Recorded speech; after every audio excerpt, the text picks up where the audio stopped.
Thanks for joining us on Coast to Coast Pest Talk. You wanted to talk about financials, though. Yeah. Yeah. Okay. Let's do that. You got the little thing I sent you. Got it. Little outline. So this is like a follow up to episode 33 that you and Holly did, cooking the books with Holly and Gabe. Yep. The importance of understanding all that. Yeah. Financial backside of the company.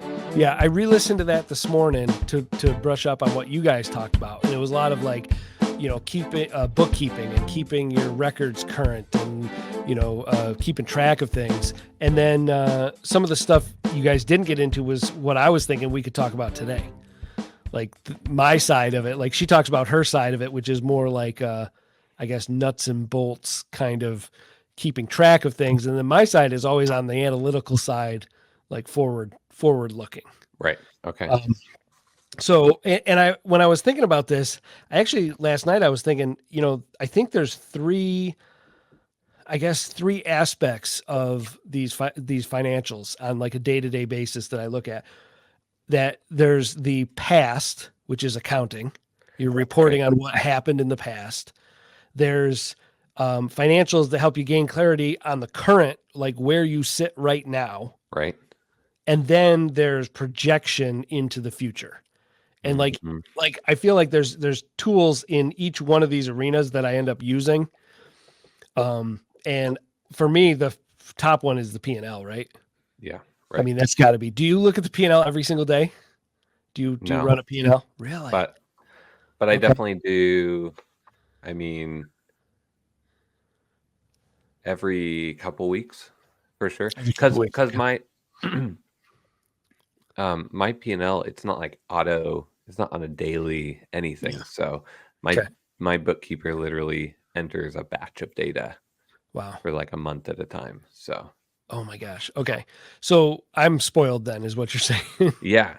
But talk through that, because that's really cool. Yeah. So I'll look at my P&L every single morning. That's the first thing I'll do in the morning when I get in. I mean, like, probably obsessive about it. I'll run a P&L from, and see exactly where we are.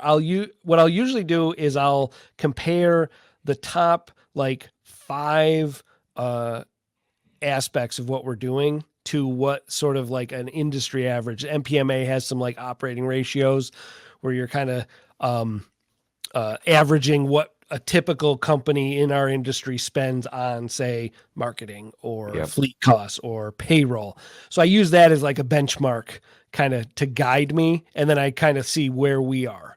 And so if you don't know, operating ratio is how much you're spending on a certain thing as a ratio to what you made.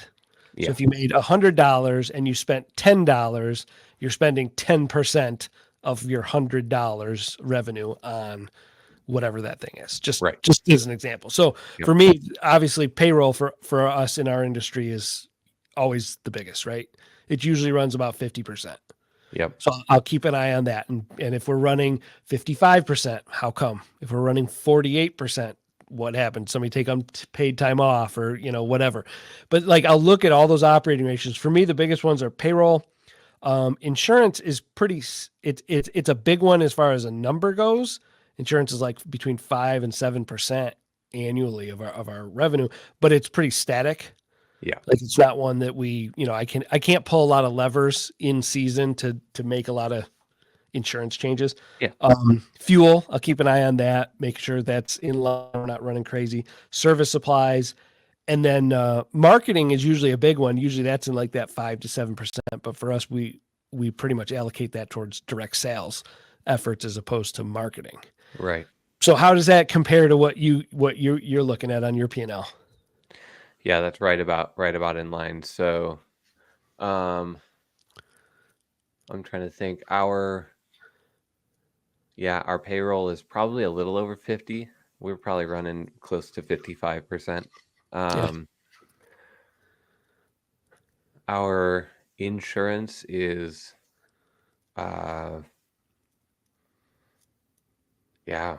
just under 5%, maybe 5%. Yep. And you made some big changes on insurance that saved you some money Oh, last year, didn't you, on the auto side? Oh my goodness. But that's something that would show up, right? You'd see that on the P&L and be like, oh my God, why are we paying 12%? That's right. Yeah. What's going on? But the crazy thing, I think this is big plug for the MPMA one. And what was the other one? Was the PCO bookkeepers one, right? Yep. The cost. Yep. So having those data sets available, because I didn't even know any of those existed. And I don't have access to anyone else's P&Ls in the industry. Right. And I had no previous company history or experience, right? Operationally. Right. So I had no idea. I didn't, it was like it had slowly crept up because I had a guy that had a bunch of accidents. And so it had slowly crept up over the year that I had him. And I didn't even think anything of it. Wow. That's crazy. That's crazy. Yeah. But that's a good reason, to look at that P&L, and to know what would be like, oh, this is double what it's supposed to be.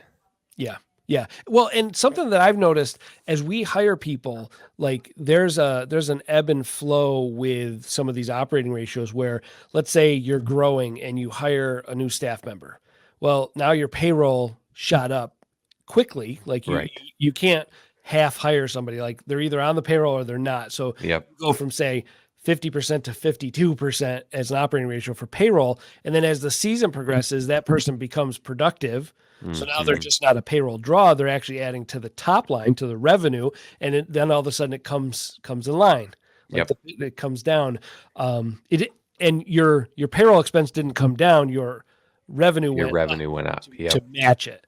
So you have to kind of like, we've noticed that we'll see this, our things get really skewed weird in like January, February, March, because we usually hire, fall and winter. We're training people. We come into the year at the beginning of the year, payroll heavy, with like a lot of staff that doesn't have as much work as they're going to need to be, doing to support themselves. But then as the season goes, you even out mid-season, and then the back half of the season, you start to really be profitable because now all that investment in people is paying dividends in, the work that they're actually doing. And then you just repeat that cycle. That's right. Yeah, I'm literally in that exact spot right now because I have Diego he's my newest apprentice. And so I'm training him. So he's not going to be running anything until probably February. Oh, wow.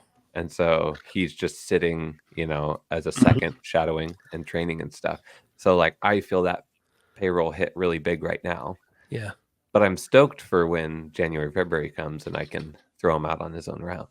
Yeah. Well, and that's where growth becomes expensive. That's where that whole like, hey, if I want to grow, I'm going to need to hire the people. You're going to have to outlay that money up front, and you're not going to get the rewards till later. And so you have to really be careful planning, for that. Yeah. To run out of cash. Yep. Yeah. Okay. The next thing I look at every single morning is sales by item. So I'll run a report that will give me what we did.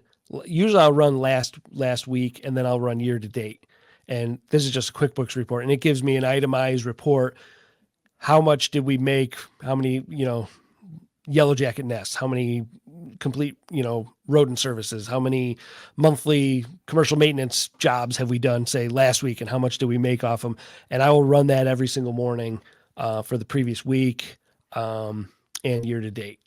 And that'll definitely tell me what we're doing, what we're lagging in. I'll look at that versus last year. What are we selling more of? What are we selling less of? Because I never want to not know where we grew. Because that's a scary place to be. If you don't know what you're selling and where you're growing, you could feel really good about things and be going down a dead end path. Right. Yeah. Yeah. So I keep real close tabs on that. I'll view that even though we're on a cash accounting system. And so if people don't know that, there's different methods to accounting. There's cash and accrual, right? Cash is you record something as being sold once you get paid for it. Right. You pay taxes on what you've got paid for. Accrual is it adds to your top line, to your revenue when you sell it. It's dangerous because then you might be paying taxes on money that you never get. You might be thinking that you're making money that never comes in if your receivables are bad or whatever. But in this case, I always look at this sales by item summary in accrual. Right. So I want to know what we're actually doing. So what did we service last week? Like production. Yes, and it'll give me sort of a production. So with that, I'll divide that across technicians' payroll hours, right? So I want to know if for all of our staff, how productive were we per hour last week? So I'll run sales by item summary, and it'll give me whatever we did. I don't know, $20,000 last week. Okay, and divide that across the payroll hours we had last week, and it'll give me a revenue per payroll hour. Right.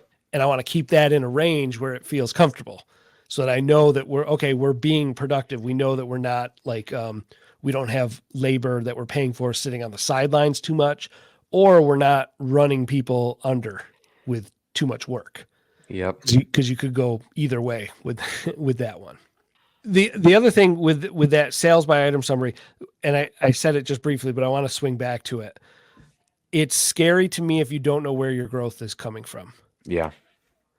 Because you could have one-time things, and invariably your gut is telling you the wrong things. And this is a serious like reality check. Like we'll go back and look, especially at month end, we'll look, okay, how many of every single job did we do versus last year? And then we'll go year to date. How many of every single job did we do versus last year? Where's the growth coming? Is the growth coming from the places we want it to come from? Because just looking at the top number and saying, hey, we grew 70% or we grew 20% or whatever, I mean, that's good, but is it, 20% more one-time services that you don't really want, that you're not profitable on, that is garbage work? Or is it exactly where you want it to be? And that's as we transition from doing 50-50 residential and commercial towards, going towards 100% commercial, we wanted to make sure that it didn't really matter what our overall revenue growth was. It mattered that what our revenue growth was year over year in the things we wanted to sell. Yes. So as we would do that, we would be divesting and reducing one service line, and $80,000 less in a residential service line we didn't want, and $80,000 more in the service line we did want, comes out to zero growth, right? You're flat line then, and you could look at that and be like, well, geez, we're flat, we're not growing. Oh my God, what are we gonna do? Well, no, you're growing at a really good clip. You're also shrinking other things. So making moves like that, the only way you can get clarity is keeping track of what you're selling. And I don't get like people that don't have line items for everything.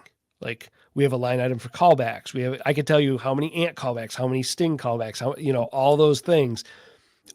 You really want to be beyond that. So like for us, we're growing a lot in gross volume, right? But we're also adding, like we're doing way more like crawl space stuff than we've ever done. Mm-hmm. And we basically added like attic space restorations on this year. So it's not like, and those are big ticket things. And so they add a lot to gross revenue. But it doesn't indicate that like the pest side of the business is growing. Right. So is the pest side of the business growing? Yep. Okay. Is it growing faster or slower or the same as the other service lines? Quite a bit slower in comparison, but it's mostly just because we're going from like not pushing crawl space and attic space stuff at all to now we are pushing it. Right. Like we're pushing, so it'll be interesting to see like next year when we've had, time when a year as we've actually been selling these both services side by side to then see, okay, now what's the growth look like?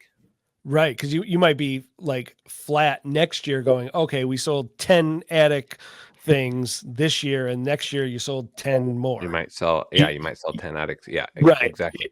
Yeah. Yeah, sure. Well, and I think like to look at this on like a big scale, Rent-A-Kill is a great example, right? Where you have, they're showing strong growth in acquisitions, right? Sure. Is that where you want? Is that demonstrating actually a healthy company, Right. or is it padding the numbers a bit?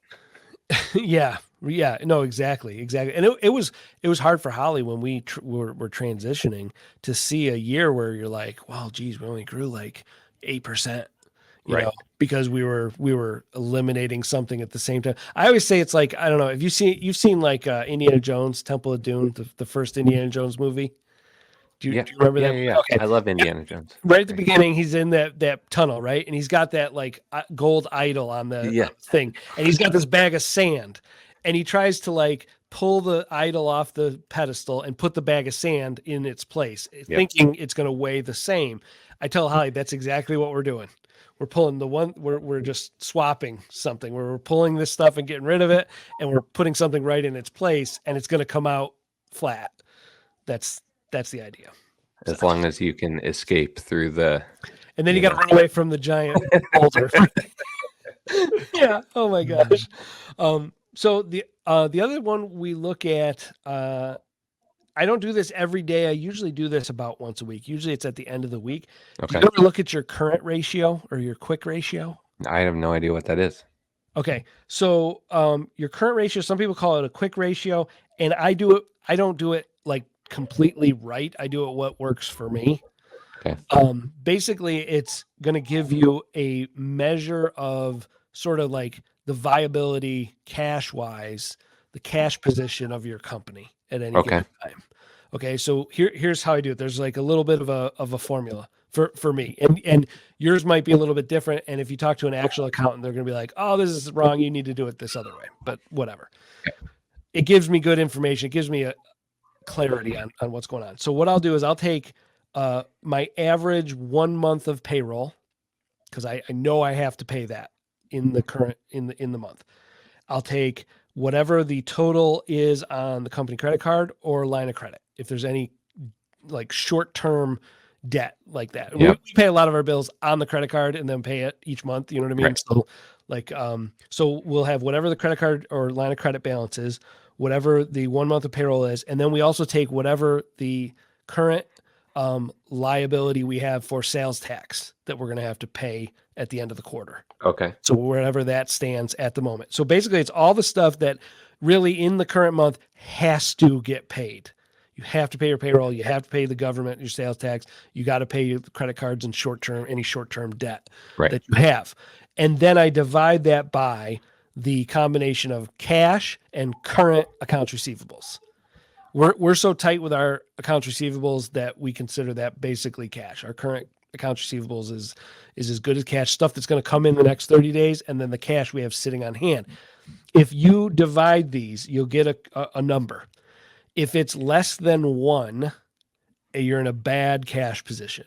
That means you have less available cash or cash that's going to come in quickly to cover all the things you have to pay in the next 30 days. Or not all the things, the survival things you have to pay in the next 30, because you can let things ride, right? You can be like, oh, stiff my landlord rent this month. I'm going to do, there's crazy things you can do, but these things have to get paid or you're done, right?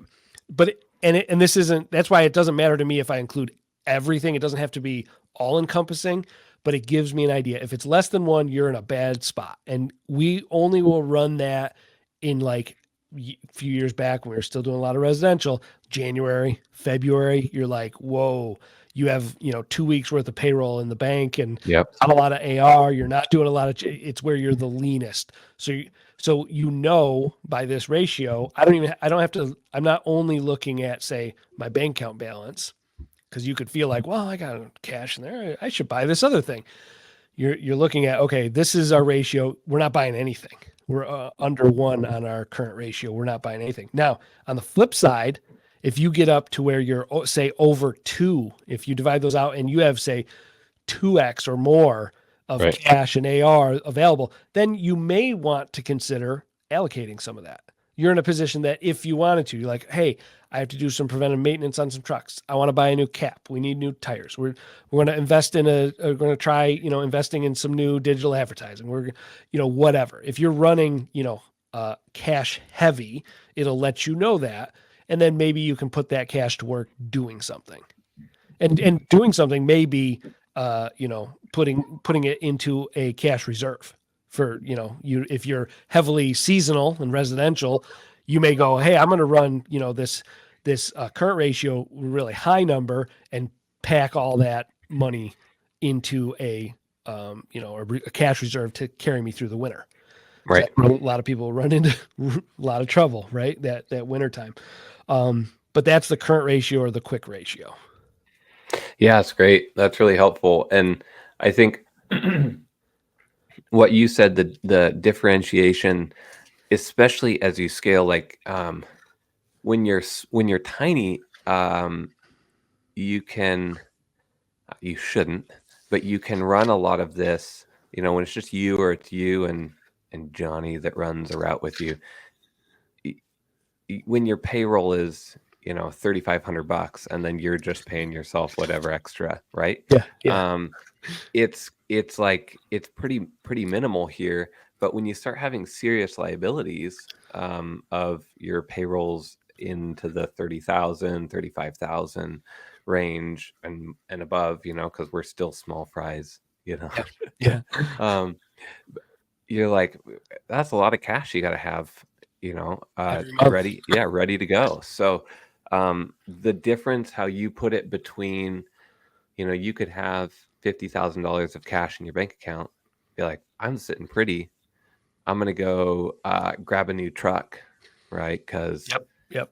Pay cash for it. Yeah, and you would just absolutely screw yourself over. Right. And that's where a lot of people run into trouble. And we've seen this a lot with restaurants. This is where the sales tax puts restaurants under, because they're living at, basically, I guess, bank account accounting, right? You just look at what the balance is in the bank account. That's how much money they got to spend. And then it comes to the end of the quarter, and our state has sales tax. I don't think you guys have. Do you have sales tax? Yeah. So if you don't pay your sales tax, that's basically stealing from the government. Like, they will shut you down immediately. You're done. That is bad news. So we'll have restaurants that will do that. Like, they don't realize, or, they're running short on cash. They start using what they should be saving to pay sales tax off at the end of the quarter. And you're in trouble. So that's what. That's really insightful. I think that's very helpful for people right in our kind of range. Don't do, what did you call it? Bank account accounting? I guess so. Yeah. Yeah, that's great. Love it. And then my last one is projections. Do you do like a formalized projection process of some kind, or how do you like think, No. okay, here's what I'm going to make next month or next year? So I sit down at the end of each month, and I take my current growth trajectory for the year, and then I generally will apply that to the following month. That's how I've been doing it. So, Okay. I say, hey, the graph generally has looked like this for this year. Mm-hmm. Are we gonna hit that same growth pattern in this month? What would that look like? And then that gets me into like, do I have enough staffing and that type of stuff for. Right. Okay. So I've done this. No, I think. Yeah. So I've done this for a number of years, probably 10 or 15 years, with my own little formula to do projections. And it's kind of shockingly accurate. And here's what I end up doing. I'll take the year-to-date growth percentage. Mm-hmm. Okay, so year over year, where I am now. Let's say we're up, like right now we're up, I don't know, 22% or something, right? Then I'll take last year's year from right now to the end of the year. Yeah, right. Yep. What did we do? Yep. And then I apply that growth percentage to that last year to end. Yep. Then add that back into where we are currently. Yeah. And it gives me a pretty decent number. Now, it's crazy in the beginning of the year Like if you just did it's like sometimes you have to do trailing 12 months versus year to date. Because in January, one day it'll project like you're going to make 500,000. The next one, it's like you're going to make 5 million. The next week, like we're sitting pretty. Go buy the truck. It's so crazy. But usually by the time we get to like May or June, it's like deadly accurate. Yeah, it's like within 5% of where we're actually going to finish. But we'll use that to project out. Okay, this is where we think we're going to be. It gets less accurate as you go, further and further into the future. Yeah. It can still be sort of accurate. Like we're projecting right now for 2025, and we know it's going to be fairly accurate. And then we can backward engineer how much can people get paid? How many more staff members do we need? How many technicians? How much office support? All the rest of it starts to just fill in like automatically. And then a lot of this angst of like, how many people do I really need is sort of solved. Yeah. It's taken away. Cause I know that's what people like. I get that question more probably than anything else. How do I know if I can afford somebody? When yes. there's somebody. Yes. Yeah, I'll do that same thing when I'm trying to figure out what's the, like how many percentage points am I projected to be up for the rest of the year, or what's the gross revenue, that I'm going to be up. So I'll do that as well, but I do that less regularly. Just maybe a handful of times a year I'll pull that, maybe 5 or 6 times a year. I'm more like looking 1 month ahead is generally where I'm looking at. Sure. Yeah, we'll do this annual projection every week. So at our weekly Tuesday meeting, we provide where we're going to be for the year as a rolling projection for everybody to see. I'll do that. Like I said, at least once a week, and we'll plug that into our budget, our pro forma budget, and and maybe that's something we should talk about at another time. We should talk about budgeting. Yes. Well, I think I think my biggest takeaway from this personally is I'm going to run that cash analysis. Oh, current ratio. Current ratio, yeah. Yeah, I'm gonna start doing that because I think that's really helpful. That's a big constant pressure point for me, and I know just small businesses in general is cash flow, making sure that that's managed well. So yeah, oh yeah, no, if you can't keep track of cash coming in and cash going out and how much you're going to need, it can get off the rails faster than anything else. Isn't that I think that was it Harvard Business Review? I was reading something and they were saying that's like the number one thing. That's right. It's so simple. Why do small businesses go out of business? They run out of cash. Yep. They don't manage their cash well, or can't get enough of it or whatever. Yeah, that's right. 100%. Yeah. Well, those are some great tools. Thanks for all that insight. That's brilliant. Yeah, great. I'm gonna go. I got a 1:00 meeting with my Donna. So. Oh, awesome. Yeah. Cool. Good luck with that. Jump out of this. Cool. All right, ma'am. Thank you. I'll talk to you. Cheers.